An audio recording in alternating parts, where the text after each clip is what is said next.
Hi everyone, welcome back to Unknown, Unsolved unseen. Triple U. Welcome back, guys. My name's Sage. And I'm Frank. We're your hosts. We're gonna take you on a nice little trip today. Yeah, are we going international today? We are going international today. This is our, I think, second international episode. Everything else has been based in the U.S., actually, now that I think of it. Yeah, I do think you're right. Yeah. At least, yeah. Because the Beaumont Children was in Australia. Oh, so our last two episodes will have been international. Everything else is in the U.S. I'll take us back to the good old U.S. of A next episode. Okay. Anything that you wanted to say before we? Quick thing is, we went on to the Boobies Brewery ghost tour the other night, and I gotta say that was extremely interesting. And we'll hopefully have an episode out about Boobies Brewery in the coming months, and we'll detail what we heard when we were there. Sadly, we didn't see anything, but we got a lot of interesting stories told to us, what evidence they've seen. So we'll have to revisit that. Yeah, it was like 2 hours long too. So Yeah. It went pretty late. We didn't get started at 10. We didn't get out there. We left at like 11:45, I think. Yeah, somewhere around there. Yeah, got home past midnight. Some real creepy spaces. Learned some things I probably didn't need to know about some patrons. And the nefarious things they were doing in the old barrels. But, you know. I don't think those were necessarily old patrons. Well, you know what I meant. Yeah. Yeah, you're right. So, Sage, where are you taking us today? All right. Well, we're going to be going where it's cold. Very cold. Fitting for a winter episode. Can I take guesses? You know where we're going. You know what? I can play dumb for the listener. But okay. Okay, I'll have to be Mr. Smart. So, you're taking us to where exactly? Well, today we're going to take a trip to where the winds are harsh, the temperatures are cold, and in the distance, you can hear the crunching of the snow as our next cryptid walks through the snowy weather of the Himalayan mountains. Is it Santa Claus? It is not. Close, though. It's the Yeti. Man, I was close. That, the bearded face, the fur, I guess, could be. The white beard, the white fur. Although, the Yetis aren't actually white. It's kind of like a polar bear. Oh. Like polar bears, they don't have white fur. They have translucent fur. Yeah. Also, I'm pretty sure. That's for some of the Yetis, some of the sightings. Well, I'll get into what I know after, because surprisingly, I come into with a decent amount of Yeti knowledge. All right. So teach me about the Yeti, and hopefully you teach me things that I do not know. Alrighty. So while I was reading up on the history of the Yeti, I found a few different translations and meanings of the word. It was kind of sporadic based on the sources that I was looking at. So according to Richard Freeman in his book titled Adventures in Cryptozoology, the term Yeti translates from the Tibetan language for rock beast. However, according to Lauren Coleman and Jerome Clark in their book titled Cryptozoology A to Z, the term Yeti comes from the Sherpa term Yet Te, which roughly translates into English as that thing.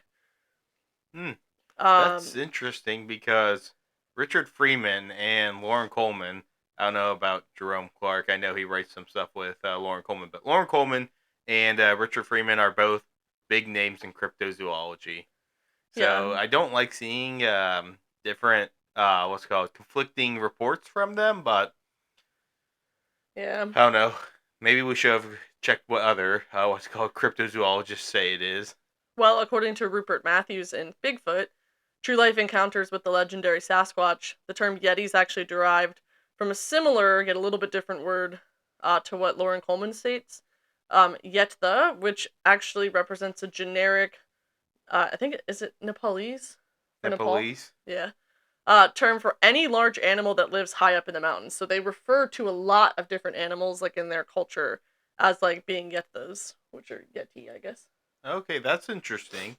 Yeah, so either way that you translate the word, it's understood that individuals are likely talking about the same beast when they're referring to the Yeti. So it's typically described across literature, everything like that, like movies, as a bipedal ape-like creature that's covered in fur that roams.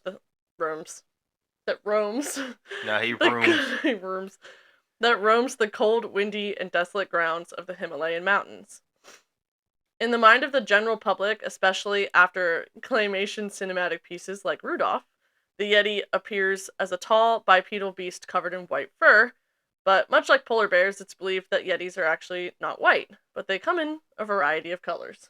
Yeah, that's one thing I remember reading is that the Yeti, like the white fur, only came from Rudolph, but in actual like Yeti sightings, it's typically more like brown to black fur. Yeah, and I think too that like the reason they did that is it's supposed to be because one, he's like an elusive, shy creature that's like hidden that like we're not seeing a lot of, that you would think like if he's in snow-capped mountains, being white would like prevent him from being seen more. Like make like a polar bear. Yeah, like it's a form of camouflage Yep. almost, but like you're right, it seems to be that that's not actually the case for the Yeah. sightings that we have. So it was more one um a movie was made, misrepresented it, and now we're here. Yep. There's a lot of things that are actually misrepresented about the Yeti, which I'll go into throughout my episode here. All right. So, the origins of the Yeti are considered wildly varied, and the creature appears in multiple cultures and regions of the world. So, I'm gonna go through the different places where we're seeing Yeti or a creature that like pretty significantly resembles what we know of as the Yeti. Are we going into Almasty and Yaren territory here? I can't remember. Okay.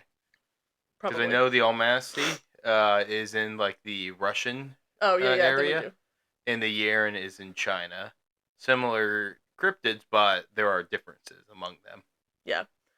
So according to Tibetan folklore, which seems to be like the most knowledgeable of the Yeti creature, there's three types of Yetis. And I apologize in advance for the fact that I'm probably gonna butcher many of the names in this episode. So apologies in advance. But the first is the Nyalmo, which is considered to be a bipedal beast that has deep black fur, and it's touted as the largest and the fiercest of the Tibetan folklore and Yetis. The second type is the Chuti, which is believed to stand around like 8 or so feet tall, and this one usually resides somewhere between like 8,000, 10,000 feet above sea level, which is like 2,400 to 3,000 meters for anyone who is not on the U.S. metric system. And we do have some listeners who are outside the U.S. So Yeah, so did my best to make comparisons for those that don't know our weird feet and yards and inches. um, so I looked it up for reference, like this elevation for reference. These would be elevations where places like Yellowstone National Park or Machu Picchu in Peru would sit. wait, how high is Yellowstone? 8,000. Really? Yeah. I did not realize that. That is according to Gemini on Google. Okay. Google AI. 'Cause I Because know it's the first thing that pops up when you look it up. I know Denver International Airport is 1 mile above sea level, and that one Yeah. is considered significant. And like Bryce Canyon is 9,000 feet, which is also significant. Are you looking it up to confirm right now? Yep. I'm just interested. I never knew Yellowstone was that high up. Yeah, its highest peak is 11,358 feet at the In summit of Yellowstone, Eagle Peak. Yeah, and its lowest is 5,282. that is quite the range, but that is Yeah. at its So lowest still over a mile above sea level, which means yeah, air is a lot and thinner its up there. average elevation is 8,000. Wow, So that's actually impressive. yeah. So the third type of Yeti then in Tibetan folklore is the Rang Shim Bombo, and it's described as having the reddish brown fur, like what you'd stated earlier. It's like Mambo number 5. No, Bombo. And it's only actually like 3 to 5 feet tall, which is about 0.9 to 1.5 meters tall. I kind of pictured this, I guess, at, like the size of a school age student. So like, someone who's like Okay. 9. And I know I've seen in some of the things I read in the past that there's belief that there's multiple different species of unknown ape in the Himalayas. Yeah, so I think that's like what they're getting at here is the Okay. different species, different types, really. It would still be different species if there's this much variation among them. Yeah, definitely. And then in Tibetan Buddhism specifically, the non-human animal referred to as a tiragoni is thought to maybe be human enough to some. This is like a type. They're one of their types, a subset of Yeti. Is thought to be human enough to sometimes follow the Dharma, which is a Sanskrit word that has multiple meanings and is like a concept of cosmic order or law that governs everyone in religions like Hinduism, Jainism, Sikhism, and Buddhism. Several stories in this religion refer to the Yetis as being helpers and disciples to some of their religious figures. And in Tibet, images of Yetis are paraded and occasionally worshipped as guardians against evil spirits. However, because Yetis sometimes act as enforcers of Dharma, hearing or seeing one is often considered a bad omen, which means that whoever witnesses it needs to do more good in order to not face a bad fate. Which I thought was a pretty interesting. Interesting. And while there seem to be a lot of credible sightings of the Yeti-like creature by locals in the area, which I'll get into, there are a lot of people in the West, so like Europeans, Americans, those kinds of things, who believe that the locals to the areas where there's a lot of Yeti sightings may actually be unreliable witnesses, um, because of their use of Yeti in their folklore and religious rituals, which I just thought was like a Interesting. yeah. So these are not the only potential variations of the Yeti, as there's many more that I'm gonna go through. So the first is the Dzu Te. Dzu translates to cattle, and the full meaning of Dzu Te translates to cattle bear, which likely refers to the Himalayan brown bear. So essentially, this Yeti species is described as a cross between the Himalayan brown bear and what I'm assuming is Himalayan cattle, given the location. Interesting Yeah, so it's description. like a bear cattle, and it's said to be A battle. a bipedal creature, and it's 8 to 10 feet tall. It's got dark hair. Didn't specify whether that was brown or black, but it does leave behind massive man-like footprints. The next kind is the Mite, which is thought to be closer in size to humans, so we're talking like 5 to 6 feet tall. It's also been seen walking on two legs, so bipedally, but it's also been seen on all fours, which is the first time we're seeing the all fours. Okay. Um, which I wrote sounds truthfully terrifying. Now, does it say all fours? Say like a bear or like an ape? Or did it not It did specify? not specify. Okay, because like I mean, if you've seen like how a gorilla is on all fours and Hmm. a bear is on all four, very different. A lot of descriptions are more bear-like than they are ape-like, so I would assume maybe that they're talking more bear-like in this case. Okay. But I'm not sure. So it's also thought to have reddish hair, like the Rang Shimbambo from earlier from the Tibetan folklore. And it also leaves tracks that have a divergent big toe. I looked this up because I wasn't sure what that meant, like the divergent big toe. And according to Brainly.com, the divergent hallux, also known as the big toe, is a characteristic of hominids or hominins, and the big toe is positioned away from the other toes, which makes it easier to balance and push off the ground or off of a surface when you're walking or running. It allows hominids to walk on their 2 feet or bipedal locomotion. So I just Okay. thought that was interesting. That's cool. I didn't ever really understood the big toe importance. Yeah, and I also read that like according to Smithsonian, in humans the big toe is not truly divergent or opposable because I guess early humans had big toes that were more in line with the rest of their feet, similar to modern humans, but apes, on the other hand, have big toes that are highly divergent, which helps them to climb and grasp the objects. Okay. So that's where they're saying like if this footprint that they're seeing would have, or if this Yeti species would have the divergent big toe, that's where it's more ape-like than it is hominid like human, because humans don't actually have like a truly divergent big toe, but apes do. So, well, I'll let you get into your theories later because I'm assuming the Gigantopithecus theories will come up. Yeah, that's later. That's where I'll bring up my thoughts on the toe analysis. Okay. What is said to be the smallest type of Yeti is the Teima. It's thought to have brown or yellowish hair. I didn't get a whole lot of information on this one, so it didn't actually give me like strict heights of why they would believe like a height for why would they believe it's the smallest type of Yeti, but figured I'd add that in I'm there. assuming some of this gets complicated because the Yeti, unlike some other cryptids, is very well studied and researched, like the belief in the potential evidence of one. Because this one is more plausible than other cryptids of being an actual animal, like an unknown Yeah. animal. So you have legitimate research into this Yeah, and versus, I say, something like the Dover Demon. yeah, and I actually go in to that a little bit here for why it's hard to pinpoint.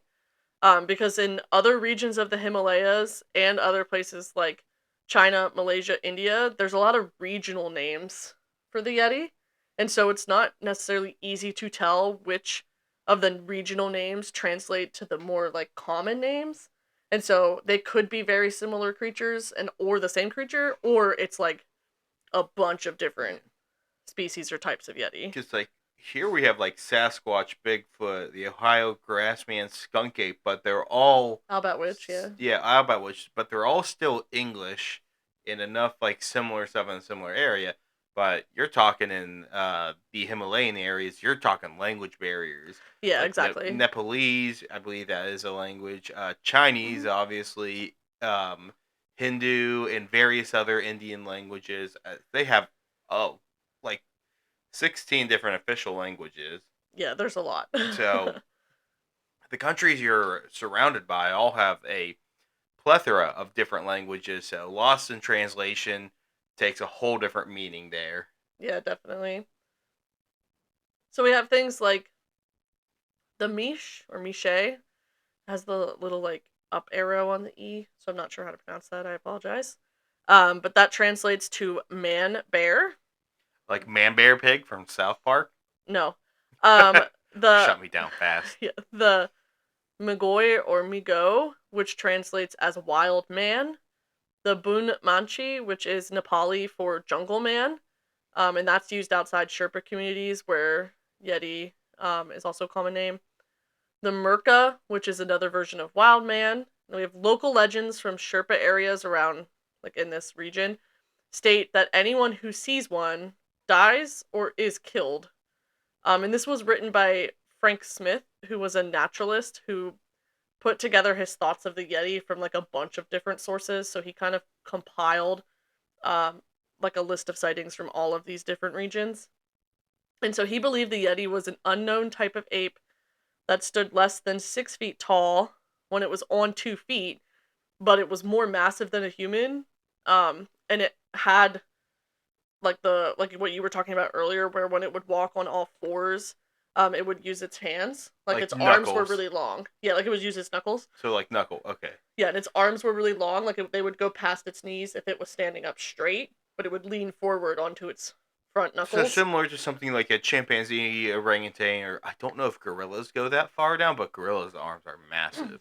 But chimpanzee and orangutan arms and gibbons, the three other apes, besides gorilla, their arms are long, and that's one thing that we see in them is they knuckle walk.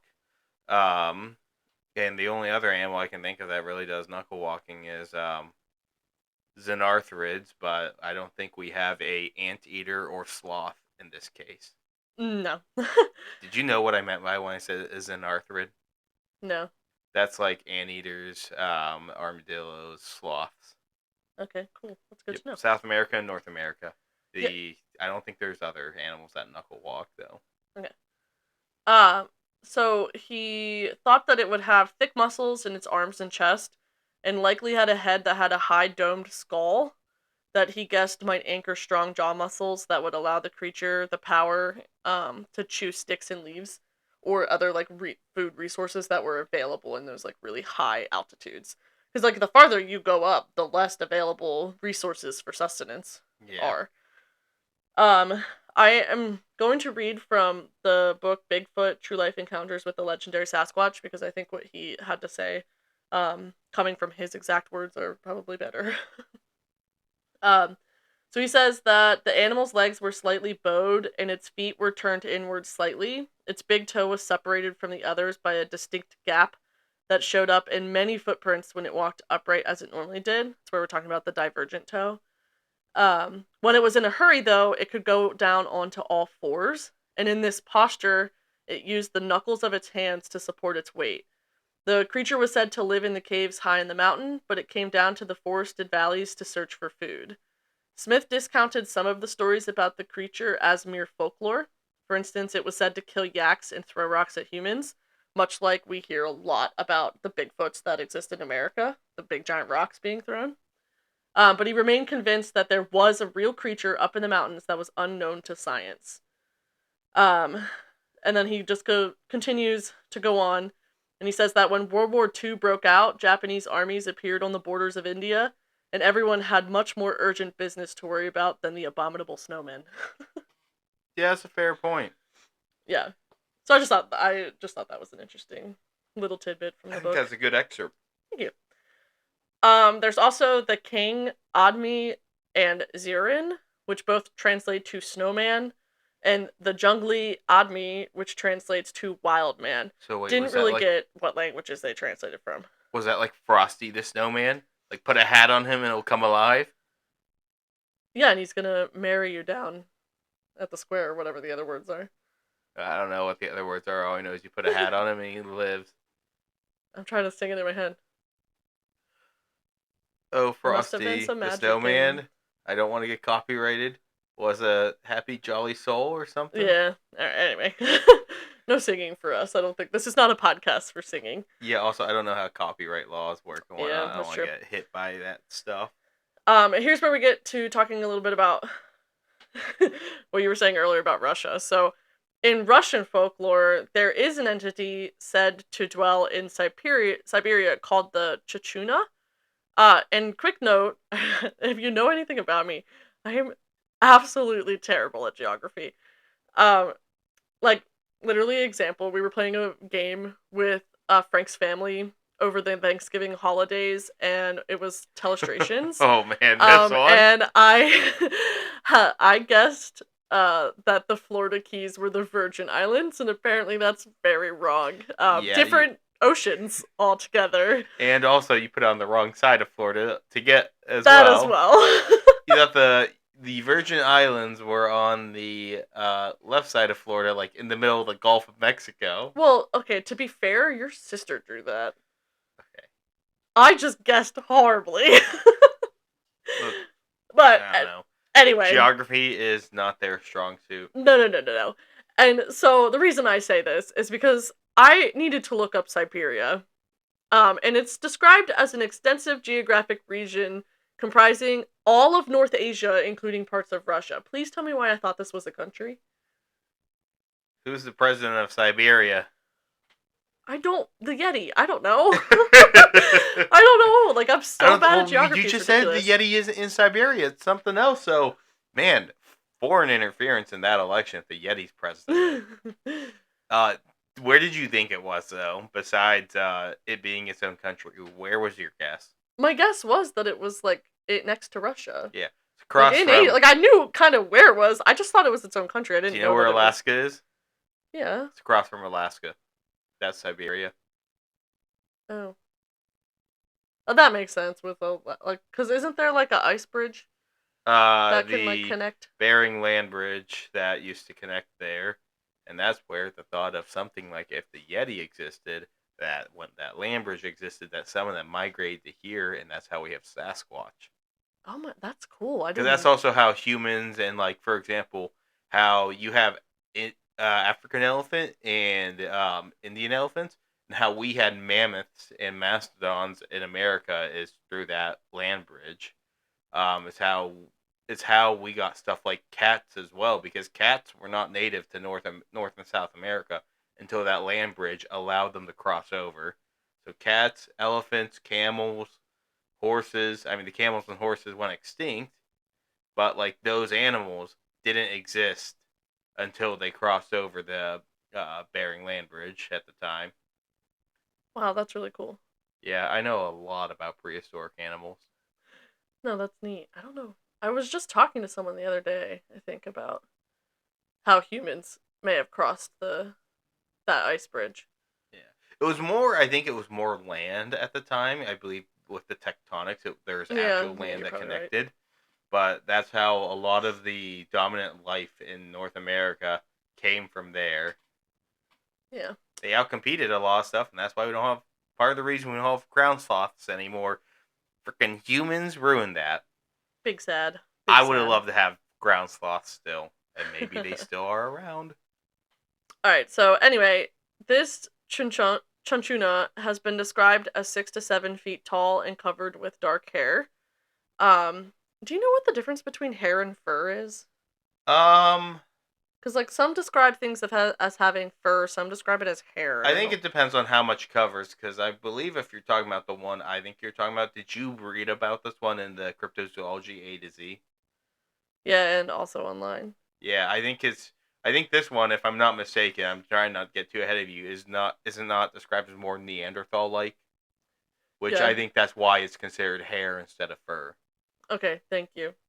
So, according to native accounts from the nomadic Yakut and Tungus tribes, this is a well-built Neanderthal-like man wearing pelts and bearing a white patch of fur on his forearms. It is also said to occasionally consume human flesh, which is disgusting. So, Hey, if it's not a human, that's not cannibalism. still gross though. We don't really like to hear about humans being ate. And then, as you mentioned earlier, there's also the Almastis. Is it Almastis or Almastis? I think it's all masty, or as Almastis. I heard once before, the El Nasty. And unlike the Chichuna, it does not consume human flesh. Some witnesses reported seeing a tail on this creature's dead body, and described it as also being roughly 6 to 7 feet tall, dark fur. So very similar, I guess, to some of our like Tibetan and other I believe the descriptions. Almasty is similar to the Chichuna. Is that how you say it? That Chun chun. Yeah, I think so. Chunchuna. The Almasty is similar in the Neanderthal-like description of it. These are ranges we knew Neanderthals existed in. I know in that one book I showed you, Richard Freeman actually did a extensive search for the Almasty, and so have others. Now, the interesting thing about where we diverge in the when it goes from like Yeti and Sasquatch like things and Almasty and Chichun animal like Neanderthal likes. So there are three I can think of: the Chichun, the Gull, it's Gul, and Almasty. All Neanderthal like described, and I think all three there are reports of them interbreeding with humans. Whether it's we Ew. capture a female and we force ourselves on it, or a male forces itself on a human woman. Typically not consensual when it happens. Yeah, there was a. I think I go into it later about in the sightings, but there was the capture of a female later, and I was wondering how they Of did. a female Yeti or a female. Yeah, like yeah, I don't, Okay. I can't Well, remember. I'll get into it later, it's like but how they talk about the Patterson Gimlin film for Bigfoot. You know that film, right? nope. That's the famous one of it walking across. Oh, okay, yeah, yeah. It's believed, so they call that Sasquatch Patty. That it's a female because you can see in the outline their breast on it. And typically on these creatures, whether it be the more Neanderthal-like ones or the more ape-like ones, if it is female, you can see the breast. On some of them, the breasts are bare and not as much hair grows there. Hmm. It really varies between them, but That would make sense, you like can, for sustenance for younger. yeah, because I mean they're mammals, Yeah, and I mean you can look at modern day like primates, like you can tell the difference between a male and female orangutan or male and female gorilla typically. I was familiar with chimpanzees, yeah. but like these animals do have breasts similar to humans, so you can tell male and female on these alleged cryptids. Yeah, I didn't think about that. Thank you. I I am don't know why. Like I don't know if I just assumed it was like a major invasion of privacy. And sorry if I'm cutting into a lot of your episode. I just know a lot of this stuff. No, it's okay. I am enjoying it. I'm well versed in various more obscure cryptids, like the one I mentioned, the gull, the GUL, like is GUL. I think that'd be gull. Yeah, that's probably how I would pronounce That's it. a very obscure one, but I've read on it from Richard Freeman's investigations. But like, it's interesting how you can classify these into the Neanderthal and the Mm-hmm. more ape-like animals and the various ones throughout the world. Because like the more you dive into this, there's ones in Africa, in South America, in the what's it called the Pacific Islands. Specifically, the one I think is the most credible is the orang pendek, but we'll get The into that Virgin later. Islands in the Pacific Ocean? Yeah, I don't think there's a Bigfoot like thing in the Virgin Islands, but in Where's the there, Pacific Islands? what What's the difference between Pacific and what?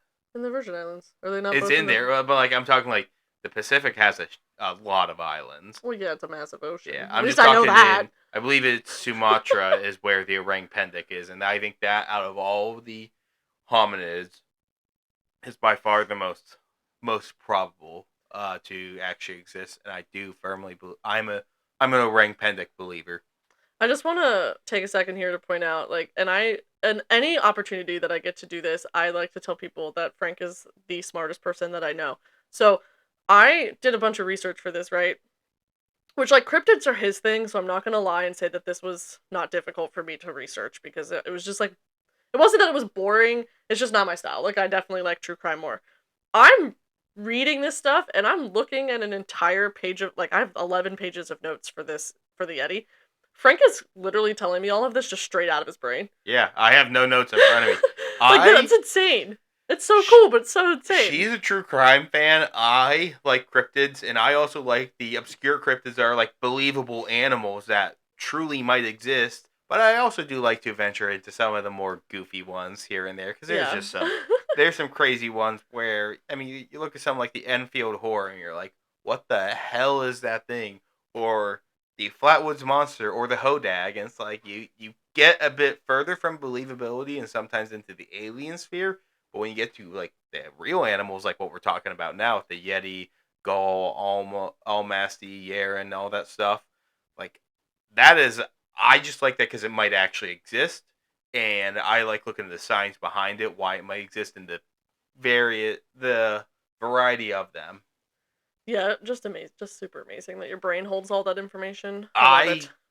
This is love why this. Frank and I started the podcast, okay? Because he hold like, and I have a lot of information on like psychology and true crime. I don't hold a lot of information on like the ghosts and that kind of thing, which is like why it's interesting for me to research that stuff. But like Frank and I, this is like our daily conversations. Like we just like like we're like on road trips and we just like have 2 hour long conversations about cryptids and stuff. And we were Yeah, like, why don't we like try to start a podcast we'll and be talk about driving, and it? I'll be like, "Hey, Sage, do you know why I think ground sloths are still around today?" Yeah. And I'll go into like a 30-minute talk on it. And I love it, and I wanted everyone else to have an opportunity to get to listen to Frank talk about some crazy stuff that he just has in his brain. I Yeah, love it. outside of just researching for the podcast, like I will read books on this Oh stuff just yeah, for fun. Like I do not. I'm True going to be crime, yes. This no. I think I'm going to be starting the Cryptozoology of cats soon as just a Nice. book to read. Am I doing a cryptid cat episode soon? Actually, in like 10 episodes, I have one planned. But besides that, I find the cryptozoology of just various things fascinating. Okay, so let's get back into this stuff before I derail the conversation on the talking Neanderthals and other cryptids. Yeah, you're okay. So, according to H. Seeger, who wrote The Abominable Snowman in 1978, the Yeti was part of a pre-Buddhist belief of several Himalayan people, such as the Lepcha people. Again, apologies if I butchered that. Who worshipped what they called like a glacier being, and they believed that this creature was the god of the hunt. He also reported that followers of the Bon religion once believed that the blood of the Mirugod, or wild man, had been used in certain spiritual ceremonies. This being was depicted in their texts as an ape-like creature that would carry a very large stone as a weapon and make a whistling swoosh sound, hence why it was considered god of the hunt. That's also kind of where we get that idea a little bit of like a creature that throws rocks because that's the weaponry that it has. Um, Now for sightings. So here's where we get into a There's very long history of sightings of the Yeti. Like, I, so Frank said earlier that, like, this has an extensive history, like, compared to things like the Dover Demon. Yes, it does. It took me forever to write it I'm out. assuming you didn't do like every single sighting because there's probably thousands Yeah, I mean, I did notable what ones. I presume. Wikipedia considers to be the most notable. Okay. Did you look? Did you do any of the ones from any of the books? Yeah, so I tried to do like a timeline. That's good. So if Wikipedia didn't have it, but I found it in one of the books, then I added it in. Okay, and then For I the think most one of part, the at least. interesting things about how you said this extensive, I think the Loch Ness monster and the Yeti, or was it first off? It was first popularized as the Abominable Snowman. Those were like the two first big cryptids anybody really covered. Yeah, but it was actually known way earlier than when the term Oh yeah, abominable snowman came out. yeah, but the term Abominable Snowman is what like set Really it set it off off, in yeah. pop culture and stuff. Like it was big in culture long before you and I were around, and long before Bigfoot was even a thing. Yeah. Like people were still seeing Bigfoots and stuff, but Bigfoot was not that big. Well, there People, also, if you think about it, wasn't the media yeah. that had the ability to spread Even information. without the media being too big, the Abominable Snowman got big early on. Yeah. So one of the earliest known reports of a Yeti-like creature was in 1832, in James Princeps' Journal of the Asiatic Society of Bengal, which published the stories of B.H. Hodgson, who was a traveler that recounted his experiences in northern Nepal. He shared that his local guide spotted a tall bipedal creature that was covered with long dark hair and appeared to flee in fear of the guides. Hodgson thought that it was an orangutan, but the guides did not believe this. Why Um, would it be an orangutan? We're in the Himalayas still, right? we're in Nepal, yeah, Nepal. northern Nepal. Uh, I don't know. yeah, I believe that's way outside an orangutan. There's So a lot of things with people believing that it's an orangutan. let me. Sorry, I just have to look this up. I don't know. You might go over this later. I might be stealing your thunder. Um, but I'm looking at the orangutan range, and orangutans are not on mainland Asia. Do you go? I did not write that down, but that Okay. makes sense. Yeah. I mean, I'll just show it here real quick. This is if you're looking across. That's the orangutan range. I Those couldn't are even tell you islands. where in the world that is. Um, Not gonna lie. there's a better idea. Okay. So orangutans do not leave the islands around like Indonesia and Malaysia. So to be claiming an orangutan that far, you're then looking definitely at a different species of orangutan. Hmm. So another early record of Yeti footprints appeared in 1899 in Lawrence Waddell's Among the Himalayas. He reported that his guide's description of a large ape-like creature that left footprints made him believe that the tracks were made by a bear. He had previously heard stories of a bipedal ape-like creature, but he ended up concluding that, quote, none, however, of the many Tibetans I have interrogated on this subject could ever give me an authentic case. On the most superficial investigation, it always resolved into something that somebody heard tell of. Um, it was reported in one of my sources that the guides were so fearful, though, of this creature that they insisted that they leave the area at once. Look, if I saw a giant humanoid hairy animal, I would leave the area probably. That I'm not fucking with a Yeti or a Sasquatch because that animal is bigger than me, is stronger than me. If you saw a gorilla in real life, what would you do? I don't even know because if I tried to run, it would just come after me and take me Well, down you aren't anyway. supposed to run from animals typically. You're supposed to stand your ground, but I would try and get out of there. Stand my ground. Okay. Yeah, gorilla will bluff I charge can't you. stand my ground against a spider. A gorilla will Or bluff stick charge you, bug. and a grizzly bear will often bluff charge too. A polar bear won't. A polar bear Oh, will eat you. polar bear's gonna kill you. Yeah, a They polar don't give bear a is one shit. of the only animals to actively predate on humans. Same with orcas, right? No, orcas never in wild have killed humans. In captivity, one has killed 3 people. Yes, I do know what's that one. But don't they Tillicum. attack yachts? I guess they're not killing people, but Yeah, they but are they attack attacking yachts. rich people. Yeah, they're part of the Avengers of anti-rich people. Yeah.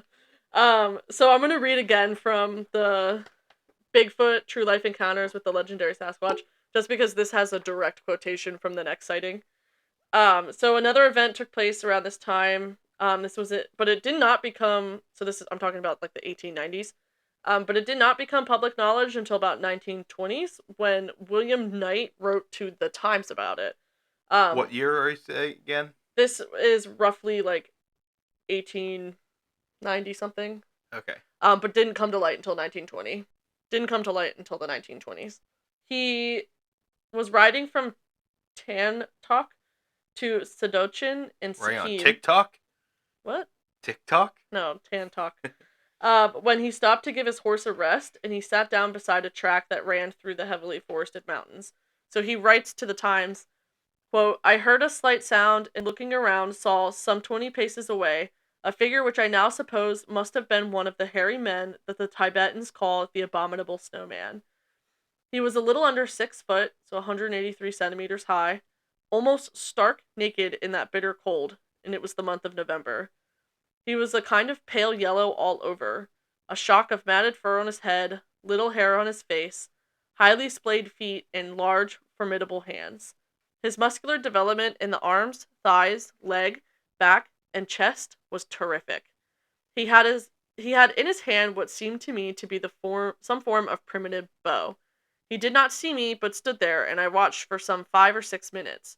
So far as I could make out, he was watching some man or beast far down the hillside.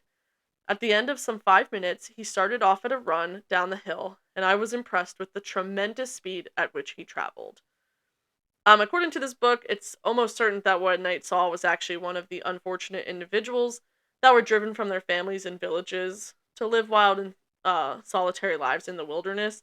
Sometimes this is like from crimes or mental health problems, but really it was just most people believe that he wasn't seeing a form of the Yeti, he was more likely seeing somebody with serious mental health issues Okay. that was driven So away. I'm assuming what you said that some communities probably exiled people with mental health problems.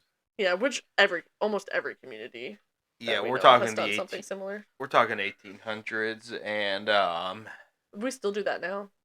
true. I mean, even in the United States, people and not necessarily exiled to, the Himalayan mountains, but they exiled No, into, we fly them all out to the Himalayan yeah, into, mountains. mental health facilities, into residential, that kind of stuff. Yeah, and I mean every place has a different culture. Yeah, And different cultures do things differently. yeah, And there has not, that at that point psychology is not a big thing, no. especially in areas like that. Yep. So, across the world, there are additional tales of large, reclusive, bipedal creatures, and these reports became increasingly more common in the 20th century as Westerners began attempting to scale the many large mountains in the Tibet, Siberian, and Himalayan areas, and then started reporting seeing odd creatures or tracks. That makes sense to correlate, an increase of presence to an increase of sightings. Yeah, for sure. It's a obvious cause and effect there. Yeah. So we now refer to some of these creatures as both Bigfoot and the abominable snowman. So I mentioned abominable snowman a few times, and here's where I describe how it got coined. So this term was coined in 1921, which in that year, Lieutenant Colonel Charles C.K. Howard Bury led a reconnaissance expedition called the British Mount Everest Reconnaissance Expedition into climbing Mount Everest. He wrote about his experiences in his book, Mount Everest, The Reconnaissance, 1921. Say that word 10 times fast. Wait, what was the word again? Reconnaissance, I think? Reconnaissance. Alright. All right, I can't do it, man. I Nice won't prove try. you wrong. So on this expedition, Howard Bury and his companions and Sherpa guides found enigmatic footprints, which they reported were 3 times the size of a human track. Man, you're using big, confusing words. And enigmatic reconnaissance? I know, I just feel like I have to use their words, though, because that's, like, how they described stuff. How British people talk? How anyone talks, really, in those days. So they found these tracks on the mountainside while crossing the Lakpa. Again, apologies for pronunciation. Which is at 21,000 feet above sea level. That's 6,400 meters. 6,400 meters. Yeah. How many in American? 21,000. Holy. 21,000 bald eagles. 21,000 bald eagles. My God, that's so many eagles. Yeah. But that's what That's roughly 4 miles above sea level, so air's getting pretty thin up there. Yeah, I mean, we think about Yellowstone and stuff, it's like minimum a mile above sea level. Average 8,000, and so Yeah. you're almost tripling that there. You're at least 2.5 times. Yeah, that's crazy. So Oh, he no, thank you. reported, I know, he reported that he believed the prints were, quote, probably caused by a large loping gray wolf, which in the snow formed double tracks rather like those of a barefooted man. He also added that the Sherpa guides that he was with at once volunteered that the tracks must be that of the wild man of the snows. I did read in multiple places that they either referred to it as the Meto Kongmi, meaning bear, snowman, or the Mete, which is man-like thing that is not a man, or that thing that I mentioned So earlier. still no man, bear, pig. No. Unfortunately, though, Howard Bury ended up mistranslating the name the Sherpas gave him, and this is what resulted in what we know as Abominable Snowman, because the man bear snowman translation could also mean Abominable Man of the Rocks, but he translated it as Abominable Man of the Snows. So, do wolves live in the Himalayas? Nope. What? It is also reported that the descriptions of the footprints that Howard Bury gave did not match the actual description of the footprints, and also there are no known wolves in the Himalayas, so it's Wait, pretty unlikely it would be a loping wolf. wait. Where did you see that there are no Himalayan wolves? In the same resource that gave me this story. What resource was that? I don't remember which one. Because I don't mean to be Mr. Know-It-all, but if you look up Himalayan wolf, there is a species of Himalayan wolves. Oh, well, then maybe they're wrong. I don't know. Yeah, it's similar to the gray wolf genetically. And genetically, the same wolf as the Tibetan and Mongolian wolf, and has an association with the African wolf. Where is it near the Loch La? Are they known to be seen there? Well, assuming that um, wolves are reclusive animals, they are in the Himalayan range, so I would assume probably in that area. Yeah, because they're in Bhutan, India, Nepal, Pakistan. So yeah, I would. Sorry, I don't mean to like burst that bubble there, but there are wolves in the Himalayas. Sorry, I don't mean to be fact checking you during it, but also I didn't even know there were wolves in the Himalayas. Apparently, neither did I, considering I believed the information that said there were no known wolves in Himalayas. That's one issue with studying cryptids is sometimes you just see really bad facts like that. Yeah. So like you see, sometimes they hit you with gotchas there, but they're actually pretty bad. So, like the sighting itself can be credible, and it could say all that that person did witness all of that. But when you tack on something like there are no wolves there, you really hurt the statement. Yeah. You really got to fact check before you make that bold statement. Yeah. So in 1925, N.A. Tombazi was a photographer and member of the Royal Geographic Society, wrote that during one of his treks, he saw a creature that was, quote, exactly like a human being, walking upright and stopping occasionally to pull at some dwarf rhododendron bushes. It showed up dark against the snow and, as far as I could make out, wore no clothes. He stated he observed the creature near the Zimu Glacier, which is about 15,000 feet or 4,600 meters above sea level. It's the largest glacier in eastern Himalaya at the base of the Kanchenjunga in the Himalayan region of Sikkim, India. He would later state that he saw the creature from about 200 to 300 yards away for only about a minute. And then following this observation, about 2 hours later, he and his companions would descend the mountainside and observe the creature's footprints, which he then described as similar in shape to those of a man, but only 6 to 7 inches long by 4 inches wide. That's about 15 to 18 centimeters to 10 centimeters wide. These prints were undoubtedly those of a biped, according to him. And then during the fall of 1937, John Hunt and the Pasang Sherpa, later called the Pasang Dawa Lama, came across footprints on the path to and from the Zimu Gap, which is above the Zimu Glacier, where Tombazi saw his prints and saw the creature. They thought that these prints were thought to belong to a pair of Yetis. Um, Aw, the Yetis are in love. and then in June 1944, C.R. Cook and his wife Margaret were with a group of porters. These are people who are paid to carry luggage. Yeah, so like I had to look that up because I similar wasn't to sure. Sherpas and stuff. Yeah. It's kind of, I believe Sherpas is to an extent a catch-all term. I did not know that. 'Cause I think that includes your translators, your guides, your Mm. porters too.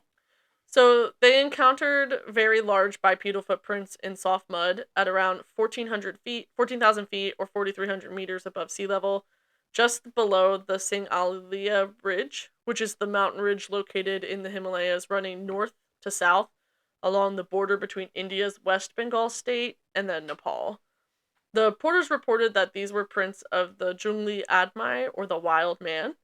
The creature had come up through the bushes on the steep hillside from Nepal and then crossed the track before continuing up to the ridge.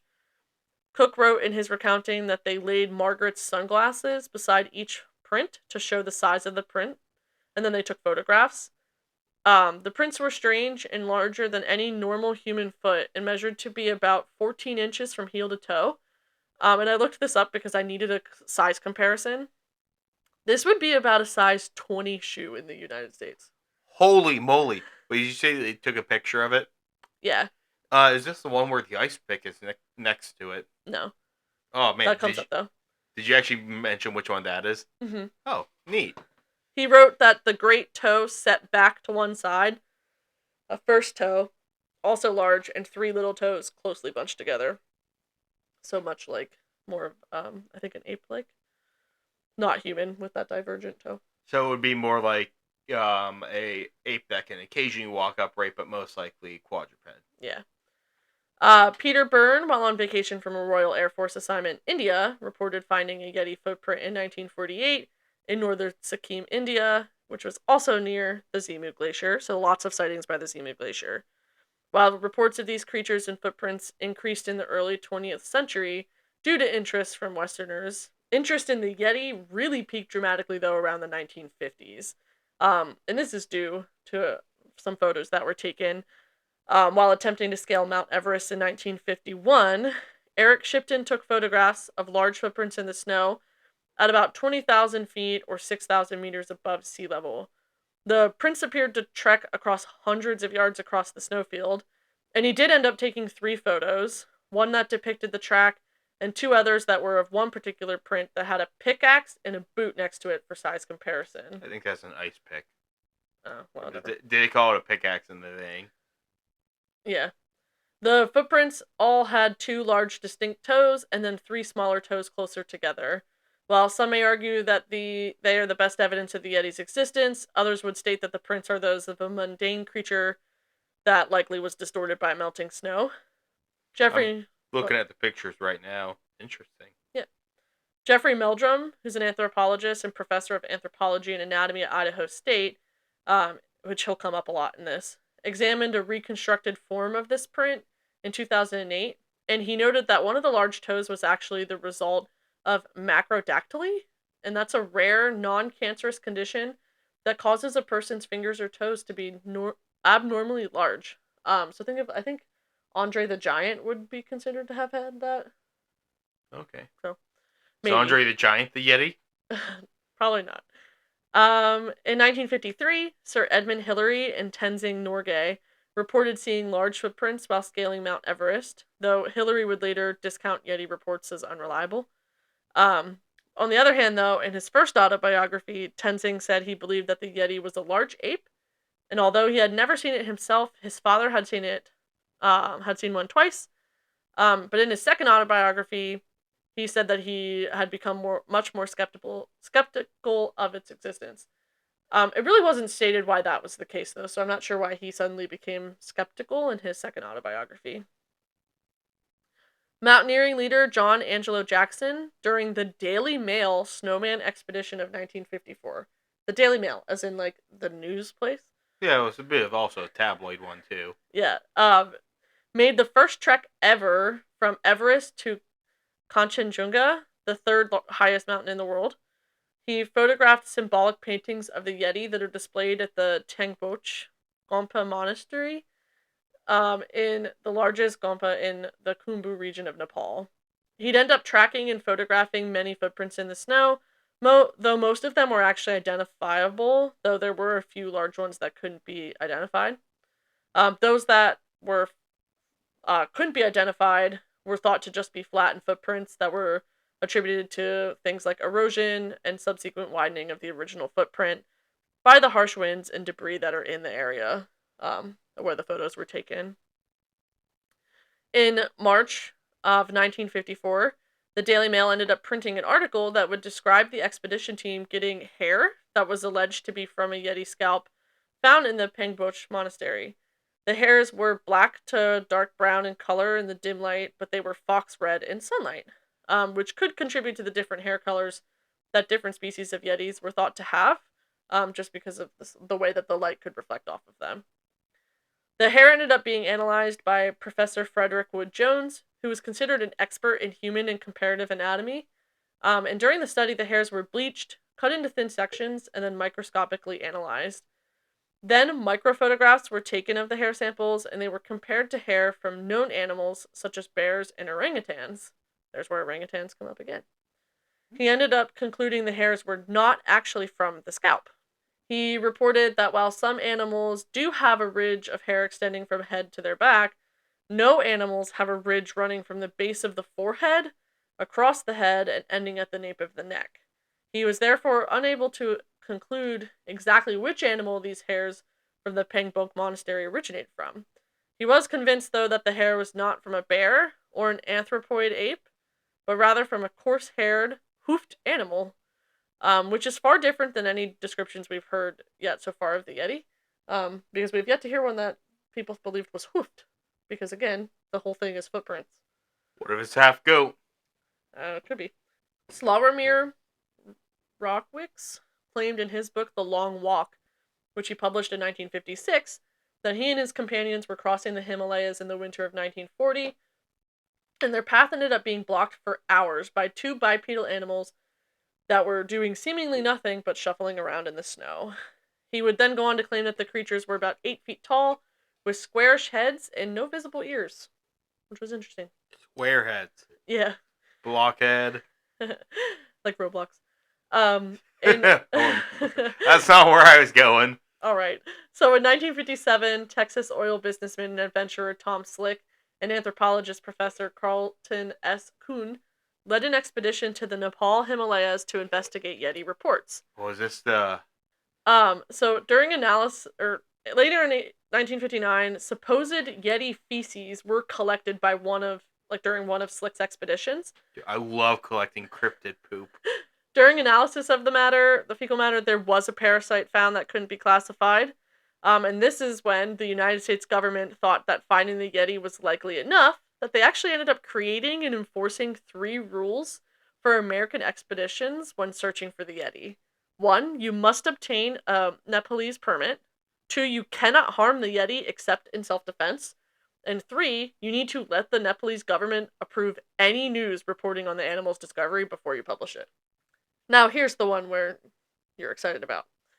In 1959, legendary actor James Stewart, who is known for his roles in Frank Capra's It's a Wonderful Life and Alfred Hitchcock's Rope, found his way into our story of Yeti sightings when he was visiting India with his wife. While there, he received a strange request from a businessman and friend from the oil industry, Kirk Johnson. Johnson had arranged for James Stewart and his wife to meet with Peter Byrne, the same guy who spotted a Yeti footprint in 1948 in Nepal, at a local hotel. Allegedly, Peter Byrne had managed to steal, or possibly trade, it's unknown, a Yeti hand/finger, didn't really get a clear view on that, from a monastery in Pengboch, Nepal. And he needed to get that finger/hand or whatever to William Charles Osmond Hill, who was a primatologist in London, to examine. So that's where Stewart comes into play. Once Stewart got his hands on the hand, he and his wife agreed to hide it in her underwear case in her luggage. It was actually a success because the finger did make it the whole way to Hill, whose findings indicated that it was somewhere between a human digit and being inconclusive. It did go missing until 2008 when it was found in a box of contents of the now deceased Hill's home. I love Um, when museum stuff goes or research stuff goes missing. yeah, That is a common thing with fossils that happens. and it was once again analyzed to just only be determined to be merely a human finger. Though some claim that the real hand is still missing and has never been found because the hand that they're saying was analyzed was actually a mixture between like a human hand and hair and stuff from one of the Himalayan creatures. Interesting. So, who knows what is actually going on? In 1960, Sir Edmund Hillary, who's a familiar name from our previous sightings, joined the 1960 to 61 Silver Hut expedition to the Himalayas. This expedition was set to collect and analyze any physical evidence found at the Yeti. He had apparently borrowed a suspected Yeti scalp from the Kumjung monastery and brought it back to Long with the help of Kumjo Chumbi, who was the village headman. A small sample was then cut off of the scalp, and Marka Burns, who was a researcher, conducted an in-depth examination of the sample and compared it to that of the serow, blue bear, and black bear. Burns, which are all animals that are in the Himalayas.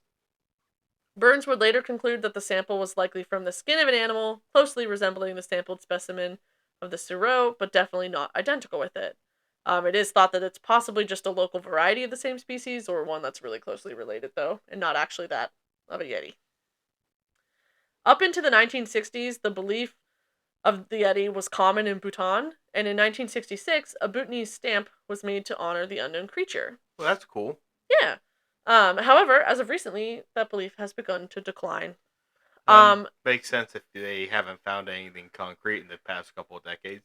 Yeah, and it could possibly also have something to do with a well-publicized expedition to the Bataan area that had initially reported that a hair sample was found, and DNA analysis by Professor Brian Sykes couldn't match it to any known animal. However, DNA analysis later completed, once DNA analysis became like a more well-known and better done, would show that the samples were clearly found from a black or a brown bear and an Asiatic black bear. There may also be other explanations for why they don't believe in them much anymore as well, but that was one that I could find. So that's interesting that at least they could connect it with an animal that is there, because sometimes DNA can get corrupted really fast and the lines get blurred on determining. Yeah, I'll actually go into that later when we talk about possible explanations. Ooh.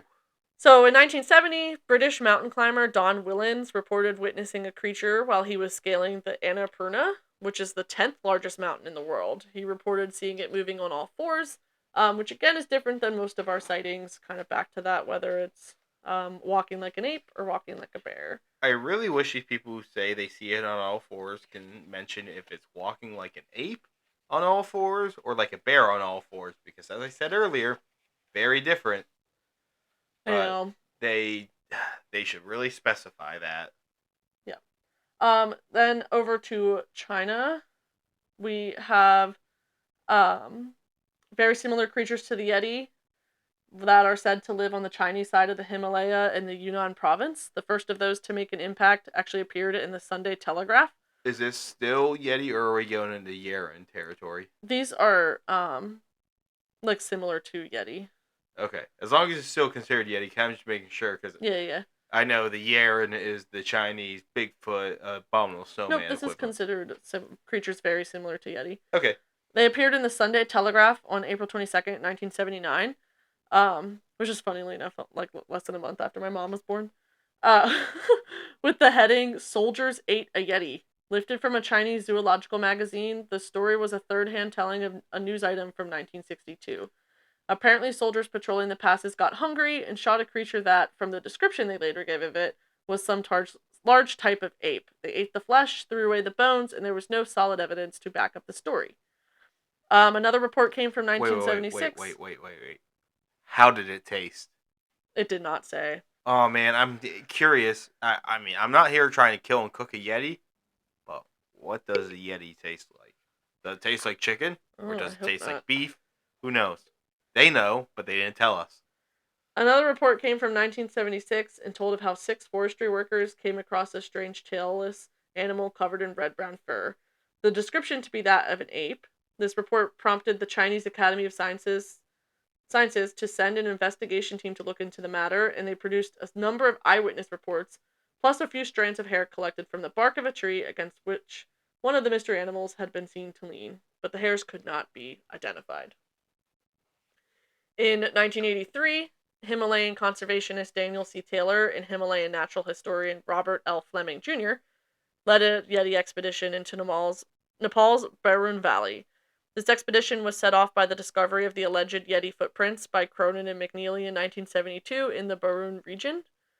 During this expedition, similar Yeti-like footprints, large nests in trees, and vivid reports from local villagers of two bears, aka the Ruk Balu, or tree bear, which is a small reclusive bear weighing about 150 pounds. Is it an actual bear? Or? Yeah, and the Bu Balu, which is the ground bear, which is aggressive, weighs up to about 400 pounds, were observed. Further interviews across Nepal gave evidence of local belief in two different bears. Skulls were collected.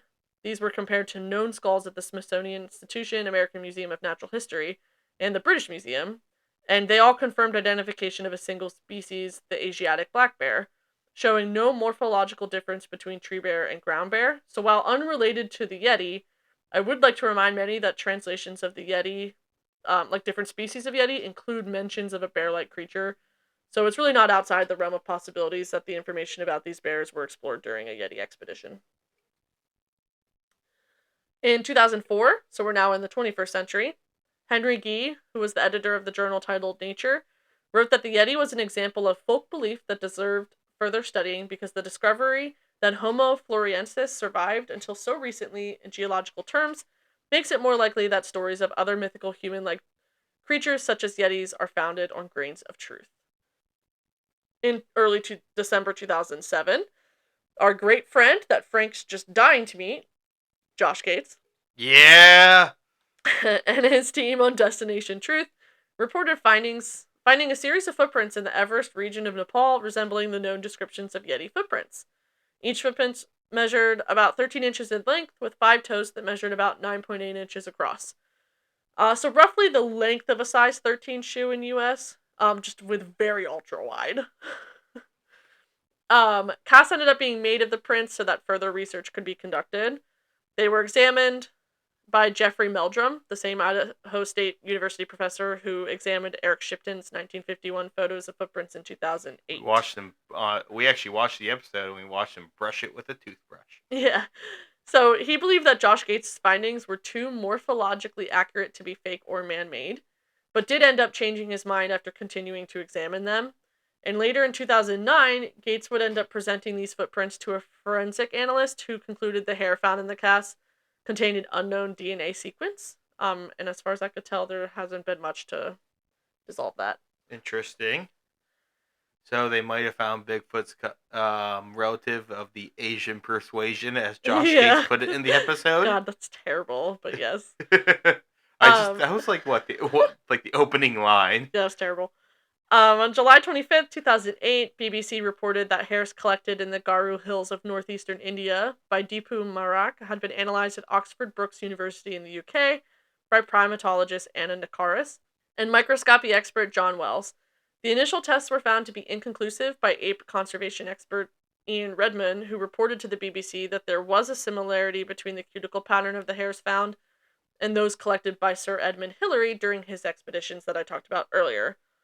Although, while Redman would announce to BBC that DNA analysis would be conducted, it was unfortunately revealed later that the hair actually came from a Himalayan goral, which is just a member of the bovid species, which is a species of cattle, which I had to look that up because I didn't know what bovid meant.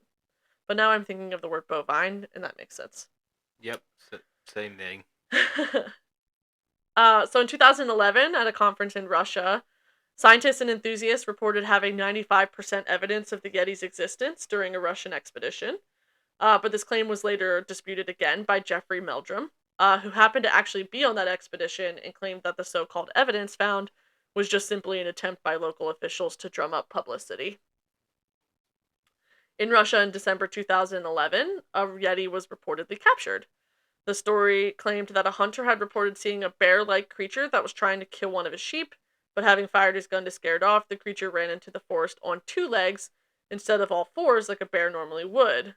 The story would later claim that Border Patrol soldiers ended up capturing a hairy, two-legged female creature that was similar in stature to a gorilla that ate both meat and vegetation. So this is about in Russia. Yeah. Wait, how'd it get away, or how they no longer? They scared it away with a gun. But I thought they captured it. The soldiers later captured it in the forest. So what they do then? It was later debunked as a hoax. So it wasn't a bunch of raccoons in a suit or a bunch of roadkill in a suit? No. I think that's what Rick Dyer did in the U.S. with a fake Ew. Sasquatch. It was he put like a bunch of dead raccoons in a suit or something. It's fucking horrible. I go into that though later. Costumes. Rick Dyer? Oh no. No, I go into costumes later. We'll have to go on to Rick Dyer at some point.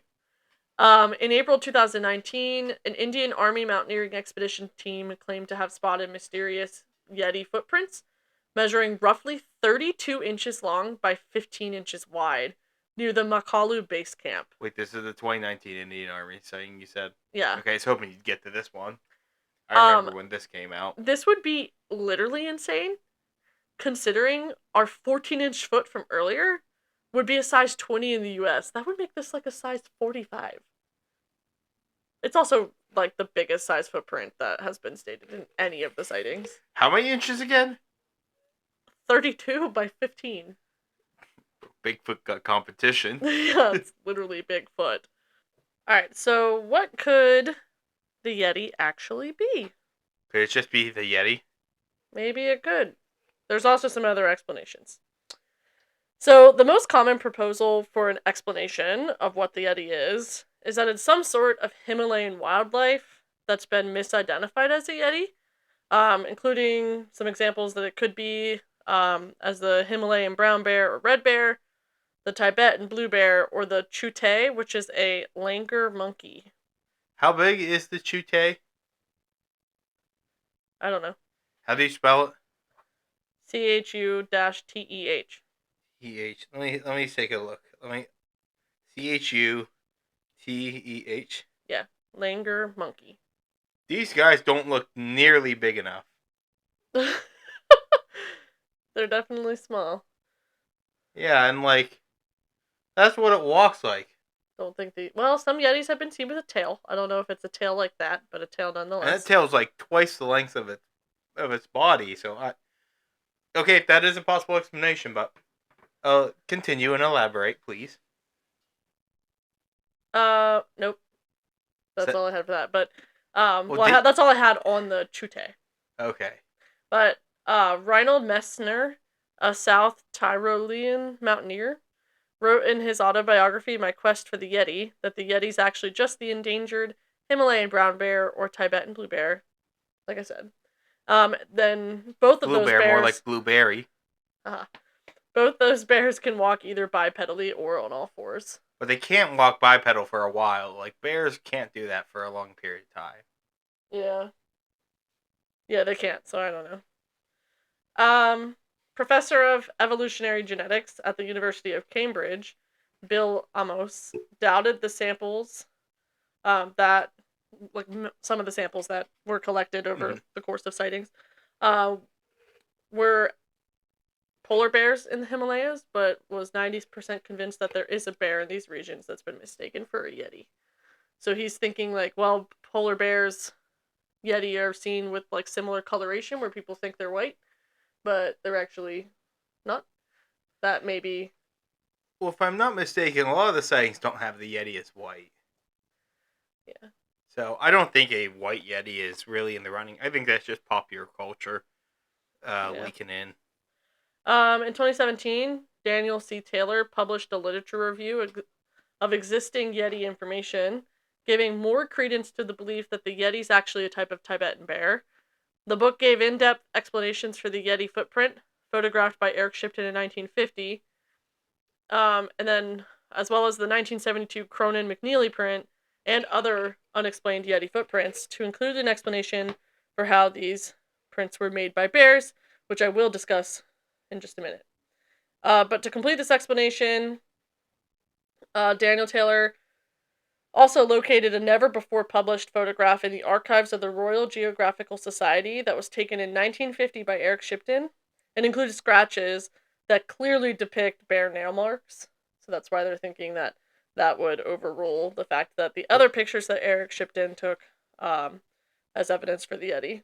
So when there these are the was footprint photos. the And so airship they're, and took in the 1950s, but but they're there was claw one that mark. was hidden Oh, in the archives um, of the Royal Geographical Society. That's like a clear marker of just bear marks, like bear nail marks. what, the Yeti just has claws? I mean, Just kidding. A Yeti most likely doesn't, because if it was a primate, primates don't really have claws. hmm. So you want to talk then about these bare feet looking like Yeti feet? But have you ever thought to entertain maybe it's a bear wearing Yeti shaped shoes? So glad you asked. Because it's also likely that the sightings are just deliberate hoaxes. Oh, so a bear wearing Yeti shaped shoes. Okay, I got it. Yeah. So if you recall from SpongeBob, costumes of gorillas or other apes have been used in films, why and why they. SpongeBob No one else literally mentioned SpongeBob. I mentioned SpongeBob because I was reminded of the gorilla in SpongeBob. But just to listen, what? listen. So Costumes of gorillas or other apes have been used in films, and they offer a pretty convincing evidence for those animals, right?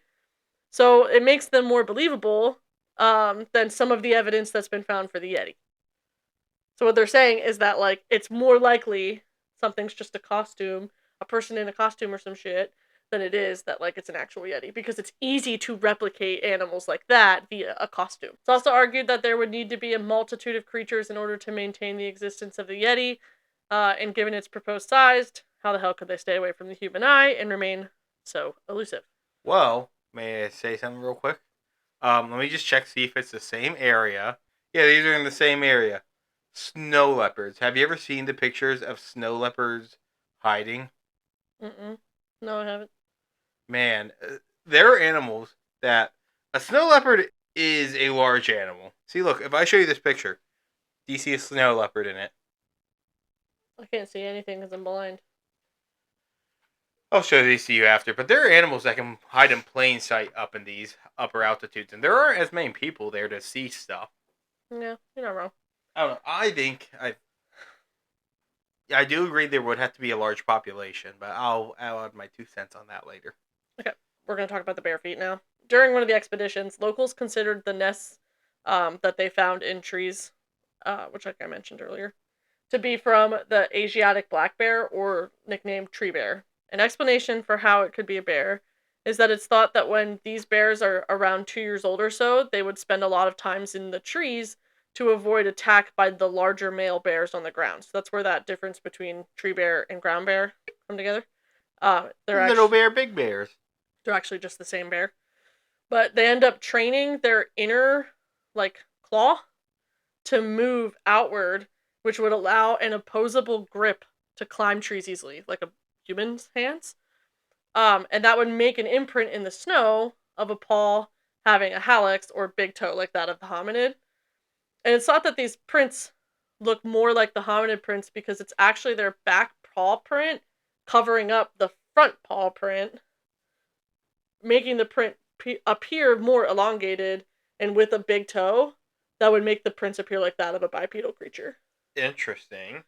So it would be like the back paw is the one that's splayed because that has to hold their weight up as they go up a tree. And then the front claw is more flat, and so then they would put that down, and the back paw goes over top of it with the spread fingers. Fingers. Okay. So Okay. that when we watched Josh Gates' episode on what's it called, Expedition Unknown, Uh, Destination Truth. Destination Truth, same thing. And That's different shows. like that to me, the casting that they found, like the footprint that they found in the rest, that's what that looked like to Okay, me. now you explain it, and for the viewers that can't see, Sage showed how to work with the hand, and it actually makes sense whenever you put the hands together. And in Josh Gates' episode 2, they found like a half print, which could be reminiscent of just the front foot. Oh. And then the back foot over top of the second print. The front print, the back foot just didn't go over the other print. Okay, that's interesting. Yeah. Also, you mentioned bare feet. You know, Bare fists? you have bare fists? Do you have bare fists? Oh, I was going to mention, barefoot is a theory about Bigfoot. Oh, I did not know that. Yeah, talk about it later, but I'll just mention it brief, real quick. Barefoot's the idea that Instead of actually Bigfoot, we're seeing leftover short-faced bears. Huh. The short-faced bear, I think it's like Arctodus, should be extinct in North America, and there's the idea that instead of Bigfoot, we're seeing prehistoric bears that are still alive and standing bipedally, and that's what the Bigfoot is. That's interesting. The barefoot theory. Hmm. Another theory is that in 2000 was set forth in 2003. Japanese researcher and mountaineer Dr. Makoto Nobuka published the results of his 12-year linguistic study, postulating that the word Yeti is actually a corruption of the word Medi, which is a regional dialect term in the Himalayas for a bear. Nobuka claims that Tibetans fear and worship the bear as a supernatural being. However, his explanations were subject to a lot of debate, and he was accused of linguistic carelessness by corrupting the Tibetan term for bear by connecting it to that of the Yeti. Another researcher, Dr. Raj Kumar Pandey, who has researched both Yetis and mountain languages, said that it's not enough to blame tales of the mysterious beasts of the Himalayas on words that rhyme but mean different things. Interesting. So, That's quite the chain of events there. yeah. There are some that believe the creatures could be present-day specimens of an extinct giant ape. Is it Gigantopithecus? Gigantopithecus. Gigantopithecus.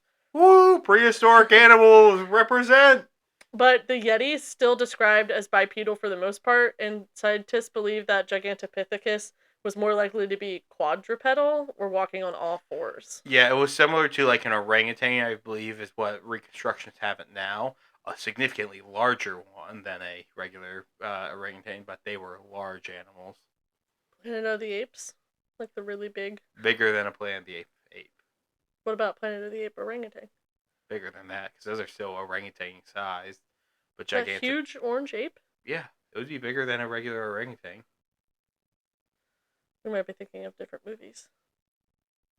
Are you thinking about the Jungle Book? I don't know anymore. But yeah, Gigantopithecus. What else do you have on it before I can interject my knowledge on Gigantopithecus? Well, it says, given the name, scientists also believe that Gigantopithecus was likely so massive that unless it evolved specifically to be bipedal, it would have been way too difficult for a primate like that to walk on two legs due to its size. And so that is why, that's why that theory gets thrown out, because there's so many sightings of the Yeti on 2 feet. You want to know one of the tough things about determining certain things with Gigantopithecus? What? Its fossils are incredibly fragmentary. Oh. Yeah, there isn't much. We discovered it first on teeth. Really? Teeth. We were like, they were found in I believe a Chinese market because there is an issue in China where fossils of various, whether it's dinosaurs, mammals, or other prehistoric animals, are taken to markets and crushed up and put into pseudo medicines. Wow. Your holistic stuff to alternative medicine. I feel like that gives alternative medicines a bad name. A lot of the stuff outside the U.S. is that. Wow. There's a huge portion. Like in Asia, specifically, stuff like ivory is put in. So you know how you get ivory? That's from the tusks of kill elephants and you kill rhinos. Yeah. And yeah, so a lot of it is made from stuff like that have fossils. And there's probably a lot of good fossil finds because there has to be other parts of Gigantopithecus that have been ground down. But that's how it was first discovered. It's very fragmentary. I don't think we have much of Gigantopithecus. Let me see something. So, here is what the current, I believe, thoughts of what Gigantopithecus would have looked like was. That does look like a bear ape, though. Yeah. Here is, this isn't the best description because I believe this one's more outdated, but here's if it were to stand up. People love to use this picture as an example for potential Bigfoot. But say Gigantopithecus couldn't stand up like that. Or maybe it could. We don't fully know because obviously we don't have it to reconstruct with. Well, people, that's the reason why they say that, even if it could be bipedal, it would have been too difficult for that like for it to walk on two legs due to its size. Yeah. Like But just it's I mean it's freaking massive. Even in yeah, those pictures, like there's no way it could sustain that would be it walking standing up. bipedally like that compared to a human. Yeah. Wow. So it could say in a sense, maybe it could stand up, and we just you can't fully test that because Yeah. we don't have a complete articulated skeleton. We don't know what muscle mass was. We don't know how it was built. Yeah. But we also can't always assume that that would be what's alive today. Because what do you have in there when Gigantopithecus went extinct? No. So if I'm not mistaken, I believe. Okay, so they lived in southern China from 2 million to approximately 300 to 200,000 years ago. Wow. So that's really recent in geological time period. But 200,000 years to now, I mean, it could have made adaptations where in that time there might have been a separate strain of Gigantopithecus evolving a more bipedal stance. And we just don't know it. Yeah, that's true. And seeing that we're talking about an animal in a mountain environment. Do you know anything about fossilization from animals that live in mountainous environments? Nope. Very rare to fossilize. Fossilization is Because a it's cold. very rare process. Oh. You have to be, what happens is if an animal has to die, it has to be buried incredibly quickly, whether that be a mudslide, um, like ash from a volcano, falling in a riverbed and stuff falling on top of it pretty quickly. Fossilization is not a common thing. Maybe it's like 1 in a million animals get fossilized. Wow. And in mountain environments, you have less of those factors that can fossilize an animal. And I would say too, like they would be more likely frozen, right? Yeah, but you'd have also less stuff to cover it, so scavengers could eat it up pretty Mm. easily. True. True. True. And there are scavengers that are designed then to pick the bones away after the flesh is gone. So to see if to get the full Gigantopithecus picture, I think there needs to be more work done. But that's my opinion. I could be wrong from a scientific standpoint on that. Yeah. That's my armchair paleontologist opinion on the Gigantopithecus. Oh, that was cool. Thank you. Subject. Lastly, one other possible explanation is that the tracks were made by the sadhus, or holy men, who make a habit of living in the most secluded places possible, away from human interference, to conduct their meditations in peace. They're said to be able to withstand even the most harsh of winter weather because they're able to think themselves warm instead of getting frostbite. So some Hey, people think that's what it is. hey, when I turn down the heat, just start thinking yourself warm. I don't think I'm at peace enough to think myself warm. I bet you could be. Just think when we go back downstairs to where it's a bit colder in the house, think yourself warm. I'll do my best. So finally, before we get into some final thoughts, we have what the Yeti's like in popular culture. So there's literally so many depictions of the Yeti and Yeti-like creatures across popular cultural literature, movies, TV shows, video games, etc. But below are the list of the few like more well-known, or like at least to me more well-known examples of the Yeti. So first, I already mentioned him, is the abominable snowman from Rudolph, the red-nosed reindeer. Probably the most famous That is Yeti. probably, yeah, arguably the most famous. That is where you get that like white fur kind of thing. Travel Channel's Expedition Unknown 4-part series on the search for the Yeti. We have Josh Gates's episode on the search for the Yeti. Oh, yeah, we only On watched Destination Destination Truth. Truth, not Destination Unknown, so that's a whole different one. Expedition Unknown. Expedition Unknown. Sorry. So yeah, we didn't watch the other one. Yeah, Walt Disney World's Expedition Everest ride in Animal Kingdom. I fucking love that ride. I loved that ride when I was younger. It features a 25-foot tall, so 7.6-meter tall, audio animatronic Yeti. Wait, how tall? 25 feet. Really? Yeah, that appears during the ride. I believe it's when you hit the top of the track, right? On the left-hand side. Yeah. Because then you go backwards. Yeah, then you go backwards to get away from it. There's also an abominable snowman that appears in the Matterhorn bobsleds attraction at Disneyland. Oh, I didn't know about that. I didn't know about that either. I did appreciate that the Yeti did use brown fur in that. Is it brown? I think, unless I'm looking at the Matterhorn one. I thought it was white. That's what I'm looking at. I don't think that's the one from Expedition Everest. I don't think so. So that might be the Matterhorn one. So that was a refurbishment to the Yeti. So Maybe maybe it there's looks like another that one now. before. Yeah, because I haven't been on that ride since I was really young. It had to have been white before because I don't I'm remember pretty the sure it was Yeti. white before. I don't remember it looking like that because that's also a lot more terrifying of an animal. Uh-huh. There's also Yetis, the mascot for the Cleveland Community College in Shelby, North Carolina. I thought was unique. And Interesting place to have a Yeti as your mascot. I know. North Carolina. And then the Utah Yeti is one of the names that was finalized for the Utah NHL team in online voting. So if you know anything about hockey, the Arizona Coyotes team got moved to Utah. And so right now they're the Utah Hockey Club, and they had a vote for like six different names that this team Yeah. could be. One of the finalists was Utah Yeti, which I think would be dope for a They're team also name. the Utah Mammoth, which also would be dope. Yeah. Is there I'm anything else that you can think of off the top of your head that's like pop culture for Yeti? Has it ever been in Scooby Doo? I can look. Let me see, because it had to have been in Scooby Doo, which I thought that would have It was made in the. Goosebumps. Oh yeah, it's in Goosebumps. Scooby Um, Doo Yeti. There's Chill Out Scooby Doo, the original movie. So there was a Scooby Doo movie with the Yeti. The Yeti was part of the DLC in Far Cry 4 in the fictional country of Kyrat, which was modeled off Nepal, if I'm not mistaken. There is the Valley of the Yeti DLC where you can actually like fight Yetis and kill them. oh, that sounds terrifying. And then there is I think it's the third or fourth of the Mummy movies had Yetis in it. Uh, Yes, the Mummy movie had Yetis in it. And they were like mystical protectors of the area.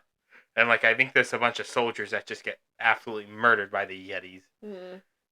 What was it at dinner you were saying? About the Yeti? I asked you. I was like, oh, you need to bring that up. I don't remember. Oh my god, what was it? I knew I brought something up. It was something about popular culture. I don't know. Okay, so other things the Yeti's in, it's been in Futurama. It's in the current Mountain Dew commercial going on. Right. Okay. Because Yeah. Yeah. we saw that last night on the Penn State Oregon game. There was a Mountain Dew ad with the Yeti in it. It was AI generated though, wasn't No, it? that was the Coca Cola one that's AI generated. If you look up Yeti on Google, oh my god, it's like all AI generated photos, and I hate it. Oh yeah. It's just disgusting. Yeah. Then there's the Yeti brand of Like drinkware, drink like and coolers. food storage. Yeah.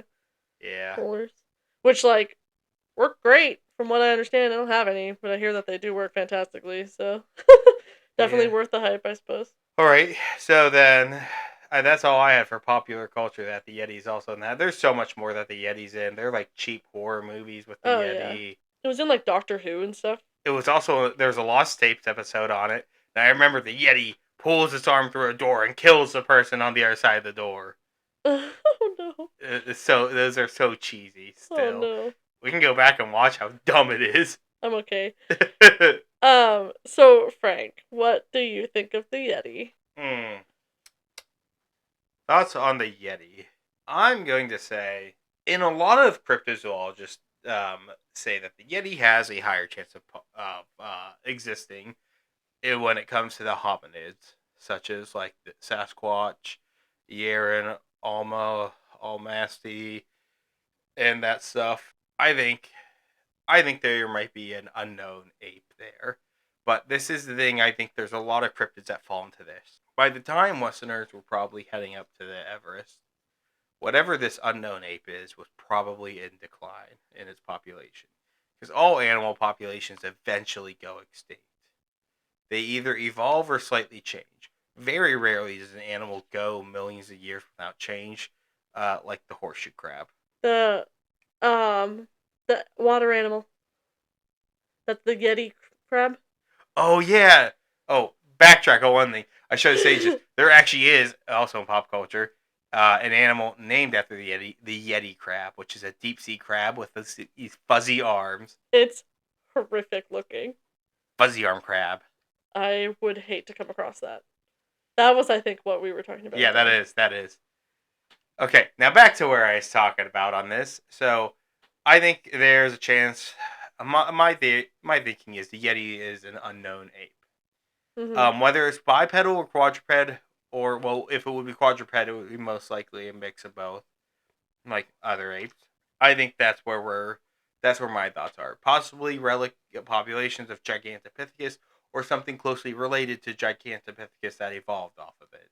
Um, I'm thinking that as Western, what's called Westerners started exploring these areas, the population was already in decline, and with increasing encroachment on their habitats, and on top of it, just changing climates. We're exiting the ice age. The animal went into decline further up the mountain, and if it's still around today, there's not many left. If it's not, then it's extinct, and due to where it is, fossilization is highly unlikely. Mhm. So I do think there was an unknown animal there that was never discovered in time and cataloged in time.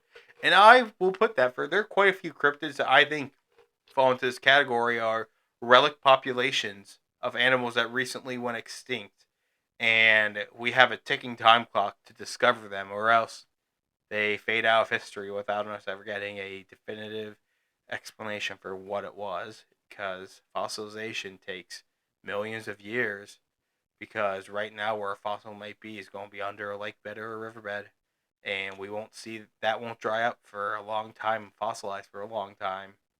So I don't think we're ever going to get the answer here. Yeah, that's a shame. But It also could be a bear. I think that's more towards where I'm leaning. You're leading the bear. I think that the footprint like a theory of the overlapping back and front prints for the bears that have to climb trees, I think that's pretty convincing to me. It also does line in with animals like quadrupedal primates. So I think it fits in there too. Also, Yeah. did you read Richard Freeman's stuff on the Yeti on in both books or just one of them? I got a little bit from both books. Okay, because he did you read the investigation he did? Yeah, I Okay, just wasn't interested in writing it for the episode. okay.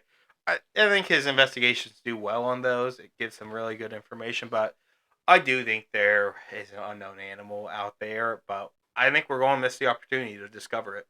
Yeah. Alright. We all good then? I think so. And also, did you realize Yeti Fest happened yesterday? No? Yeah, Yeti Fest was yesterday at West Virginia Bigfoot Museum. Oh, that's right, I remember you talking about that. I just didn't realize it was yesterday. Yeah. Okay. Yeah, I think that's all I had to say on the Yeti. What about you? Because this is your episode. I just got one last sentence to say. What? So as the wind continues to blow, the snow whips across the mountains, and the Yeti walks across the cold glaciers and mountain range of the Himalayas. We conclude our research for the Yeti so that the shy, reclusive animal can continue to exist peacefully in the mysteries, myths, and mountains of the Himalayas. Scene.